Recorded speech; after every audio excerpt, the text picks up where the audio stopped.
Hello बच्चों, let us read the question. Question says if AN is the area bounded by the curve y is equal to 10x की power n and the lines x is equal to 0, y is equal to 0 and x is equal to pi upon 4, then prove that n is greater than 2.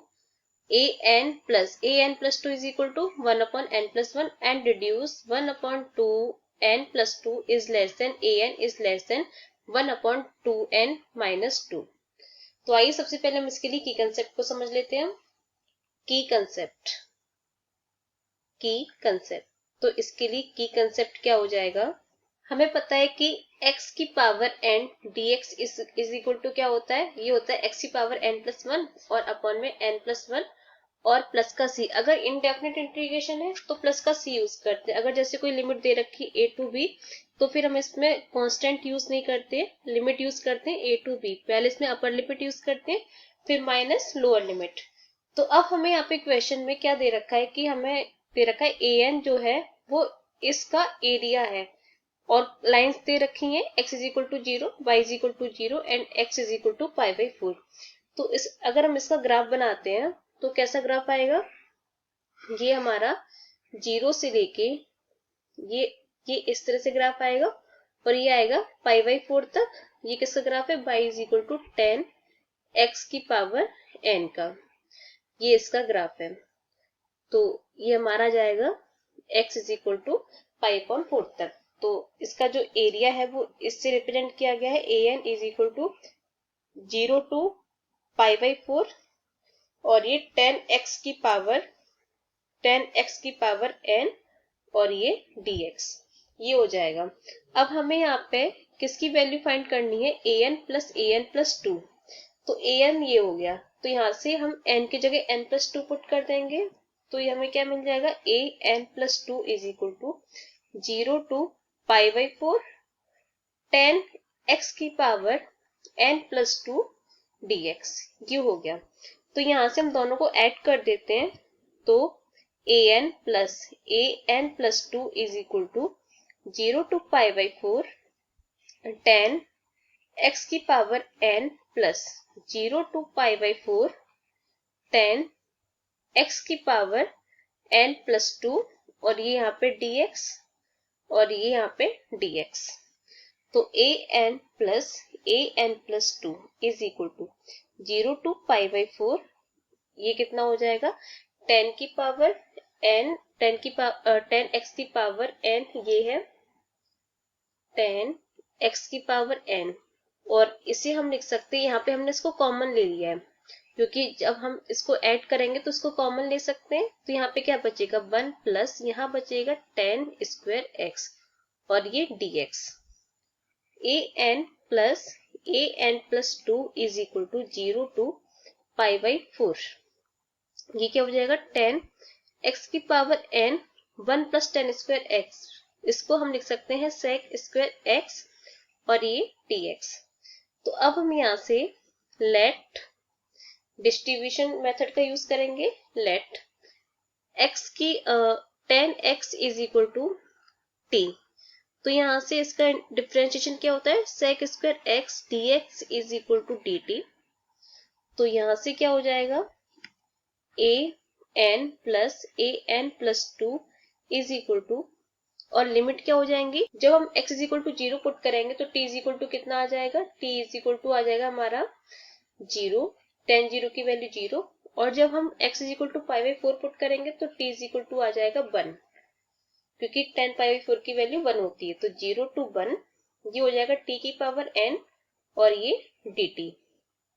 तो यहाँ से an plus 2 is equal to, इसका क्या हो जाएगा t की power n plus 1 upon n plus 1 और यहाँ पे लिमिट आ जाएगी 0 से लेके 1, तो यूज कर देते हैं। तो an plus 2 is equal to क्या हो जाएगा, t की जगह 1 यूज करेंगे तो 1 अपॉन 1 की पावर n प्लस 1 बन ही रहेगा और नीचे n प्लस 1 और लोअर लिमिट 0 है तो ये तो 0 ही हो जाएगा।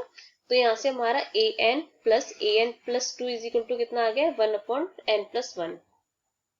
तो हमारा यहाँ से एक पार्ट तो ये तो प्रूफ हो गया, दूसरा और देखना है दूसरा क्या है 1/2n + 2 less than an less than 1/2n - 2। तो यहाँ से जैसे हमने an + 2 की वैल्यू निकाली है वैसे ही सिमिलरली हम an + 2 की वैल्यू निकालेंगे तो हमें कितना मिलेगा 1/n - 1 मिलेगा।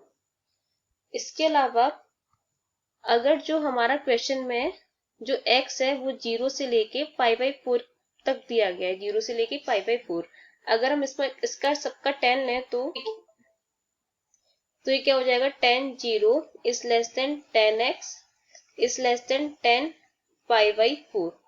तो यहाँ से 10 0 की value 0 less than 10x less than 10 π/4 की वैल्यू 1।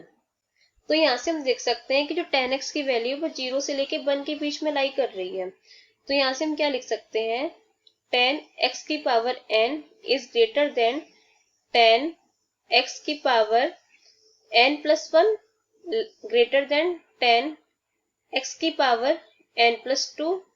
ऐसे ही मतलब आगे तक लिखते चले जाएंगे, क्योंकि अगर हम 0 से लेके 1 के बीच की जैसे कोई भी डिजिट है 0.5 है तो 0.5 ये डिजिट है, अगर हम इसकी पावर लेंगे तो ये और छोटी हो जाएगी, इसकी पावर अगर हम 3 लेंगे तो ये और छोटी हो जाएगी, 4 लेंगे तो ये और छोटी हो जाएगी। मतलब जितनी हम ज्यादा पावर लेते चले जाएंगे उतनी वैल्यू छोटी होती चली जाएगी। तो इस तरह से इसको हम लिख सकते हैं। तो 10x⁴n ये क्वेश्चन में an दिया हुआ है, ये क्या हो जाएगा an + 1 हो जाएगा, ये ग्रेटर देन an + 2 हो जाएगा। इस तरह से आगे चलता चला जाएगा। तो यहाँ से हम इसे क्या लिख सकते हैं, हम इसे ये लिख सकते हैं कि an + 2 is less than an लिख सकते हैं ये हम। तो यहाँ से क्या हो जाएगा an + 2 is less than an, दोनों तरफ an का मल्टीप्लाई ऐड कर देते हैं तो क्या हो जाएगा +an और लेस देन an + an। इसकी वैल्यू अभी हमने कैलकुलेट करी है 1/n + 1। तो यहाँ पे 1/n + 1 और ये कितना हो जाएगा ये हो जाएगा 2an, ये यहाँ पे हो जाएगा 2an। तो यहाँ से an क्या हो जाएगा यहाँ से 1/2n + 2 और ये लेस देन an, इसे हम बोल देते हैं इक्वेशन नंबर फर्स्ट। ऐसे ही हम क्या लिख सकते हैं, हम इसे लिख सकते हैं an - 2 is greater than an लिख सकते हैं। देख लेते हैं पीछे से an हमारा कहीं इधर लेफ्ट में होगा तो an - 2 ग्रेटर देन an हम लिख सकते हैं इसे। तो यहाँ से हम दोनों तरफ an को ऐड करते हैं तो an - 2 + an is greater than ये हो जाएगा 2an और इसकी वैल्यू यहाँ से हमने सिमिलरली करके लिखी थी 1/n - 1 is greater than 2an। तो यहाँ से 1/2n - 2 और ये ग्रेटर देन an, इसे हम बोल देते हैं इक्वेशन नंबर सेकंड।